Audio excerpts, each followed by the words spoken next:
ఈ భూమి మీద ఉన్న అన్ని బీచుల్లో కలిపి ఎన్ని ఇసుక రేణువులున్నాయో అంతకన్నా ఎక్కువ నక్షత్రాలు ఈ విశ్వంలో ఉన్నాయి.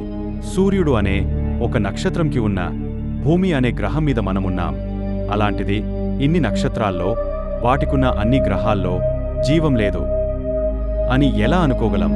అసలు బయట గ్రహాల్లో ఎవరైనా ఉన్నారేమో తెలుసుకోవాలంటే 2 మార్గాలు ఉన్నాయి. ఒకటి, మనమే బయటి వాళ్లకి సిగ్నల్స్ పంపడం. 2, బయటి నుండి వచ్చే సిగ్నల్స్ రిసీవ్ చేసుకోవడం. మొదటి చూసుకుంటే నాసా 1977లో వోయేజర్ 1 అనే స్పేస్ ప్రోబ్ని లాంచ్ చేసింది. దీని ద్వారా బయట గ్రహాల్లో ఎవరైనా ఏలియన్స్ ఉన్నట్లయితే వాళ్లకి మన గురించి తెలియాలి అనే ఉద్దేశంతో ఒక మెసేజ్ని పంపింది. మన భూమి గురించి బయట ప్రపంచానికి తెలిసేలా కొన్ని ఫోటోలు స్టోర్ చేశారు. అందులో భూమి మీద ఉన్న జీవం గురించి బయట ప్రపంచానికి తెలిసేలా కొన్ని ఫోటోలు, మ్యూజిక్లను ఒక రికార్డుల్లో స్టోర్ చేశారు. దానినే గోల్డెన్ రికార్డ్ అంటారు. ఫిజిక్స్ ఫార్ములాల స్ట్రక్చర్, మన సోలార్ సిస్టమ్, మన బాడీలు, కొన్ని ఇతర జీవులు, ఇలా 116 ఫోటోలు, మెరుపులు, గాలులు, మనుషులను, చిన్న పిల్లలు ఏడవడం, గుండె కొట్టుకునే శబ్దం.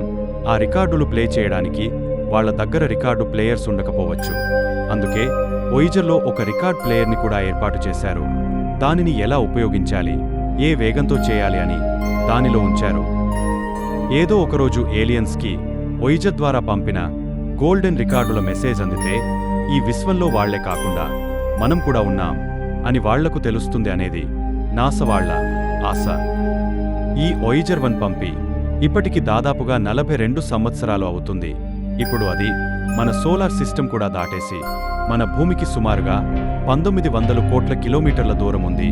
ఇప్పటివరకు మనిషి పంపిన వాటిలో అంత దూరం వెళ్లిన ఆబ్జెక్ట్ ఇదే. దగ్గర్లో ఉన్న సెల్ టవర్ నుండి మనకు సరిగా సిగ్నల్ ఉండదు. అలాంటిది దాదాపుగా 1900 కోట్ల కిలోమీటర్ల దూరంలో ఉన్న వోయేజర్ పంపే సిగ్నల్ ఎలా మనకు అందుతున్నాయి అనే సందేహం ఉంటుంది. ఈ వోయేజర్కి మనకి మధ్య కనెక్షన్ అనేది ఎలక్ట్రోమాగ్నెటిక్ రేడియో వేవ్స్ ద్వారా జరుగుతుంది. ఇవి ప్రయాణించాలంటే మధ్యలో గాలి వంటి మీడియం ఏది అవసరం లేదు. అందువల్ల ఇవి ఎంత దూరమైనా ప్రయాణించగలవు. కాకపోతే దూరం పెరిగే కొద్దీ వీటికి ఉండే స్ట్రెంగ్త్ తగ్గపోయి వీక్ అయిపోతుంటాయి. వీక్ సిగ్నల్స్ని కూడా డిటెక్ట్ చేసే టెక్నాలజీ మన దగ్గర ఉన్నంతవరకు మనం వోయేజర్తో కాంటాక్ట్లోనే ఉండవచ్చు. ఇప్పుడు ఉన్న టెక్నాలజీతో కొన్ని లైట్ ఇయర్స్ దూరంలో ఉన్న సిగ్నల్స్ని కూడా మనం రిసీవ్ చేసుకోగలం. కాబట్టి వోయేజర్తో చాలా కాలం పాటు మనం కాంటాక్ట్లోనే ఉండవచ్చు. కాకపోతే ఇక్కడ ఉన్న మరొక సమస్య ఏమిటంటే వోయేజర్ పనిచేయడానికి కావాల్సిన పవర్ అనేది రోజురోజుకి తగ్గపోతుంది. ఈ వోయేజర్ సోలార్ ప్యానల్స్తో పనిచేయదు. ఎందుకంటే ఇది ఏకంగా సోలార్ సిస్టమ్ దాటి వెళ్లిపోయింది కాబట్టి అక్కడ మన సూర్యుని నుండి వచ్చే శక్తి పనిచేయదు. అందుకే ఇది న్యూక్లియర్ పవర్ ఆధారంగా పనిచేసేలా తయారు చేశారు. దీనిని లాంచ్ చేసినప్పుడు దీనిలో 470 వాట్స్ పవర్ ప్రొడ్యూస్ చేసేది. కానీ ఇప్పుడు 250 వాట్స్ పవర్ మాత్రమే ప్రొడ్యూస్ అవుతుంది. ఒకవేళ దీనిలో ఇంధనం అయిపోతే దాని నుండి మనకొచ్చే సిగ్నల్స్ ఆగిపోతాయి. అందుకే ఇది మరింత ఎక్కువ కాలం పని చేయాలని ఉద్దేశంతో దానిలో ఇంధనం సేవ్ చేయడం కోసమని వోయేజర్లో ఉండే థియేటర్లను, కెమెరాలను నాసా షట్డౌన్ చేసింది. అయినా గాని దాదాపుగా మరొక 8 సంవత్సరాలలో వోయేజర్లో ఉండే పవర్ అనేది పూర్తిగా అయిపోతుంది.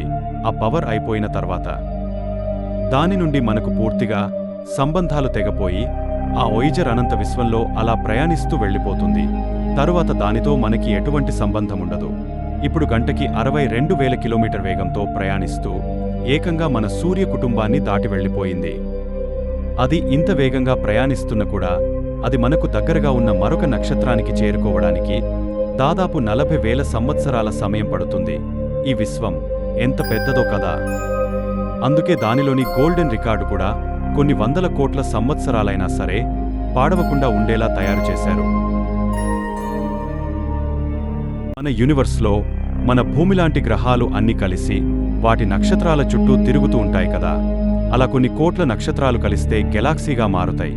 అయితే మన గెలాక్సీలో మన సూర్యుడు లాంటి నక్షత్రాలు సుమారుగా 40,000 కోట్ల నక్షత్రాలు ఉండవచ్చని నాసా వాళ్ల అంచనా.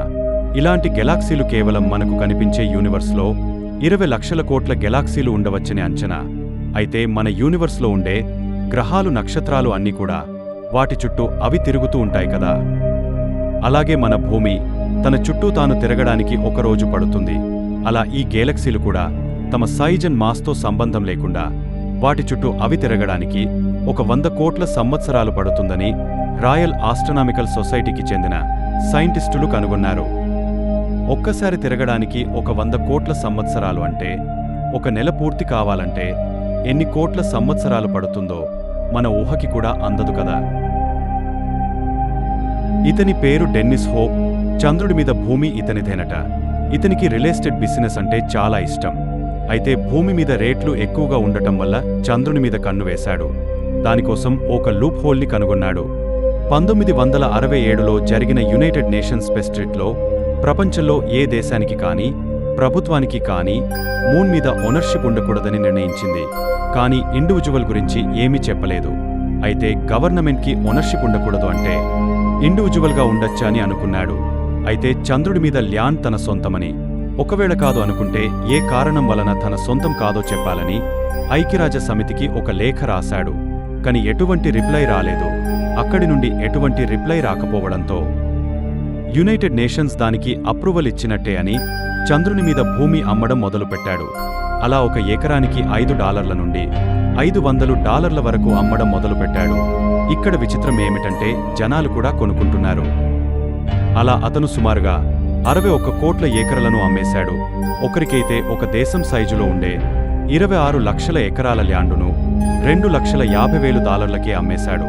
ఒకసారి చైనా దేశం మూన్ బేస్ని నిర్మిస్తామని ప్రకటిస్తే తన దగ్గర పర్మిషన్ తీసుకోకపోతే చంద్రుడి మీదకు చేరుకోవడానికి వీలు లేదని ఒక వార్నింగ్ లెటర్ కూడా రాశాడు.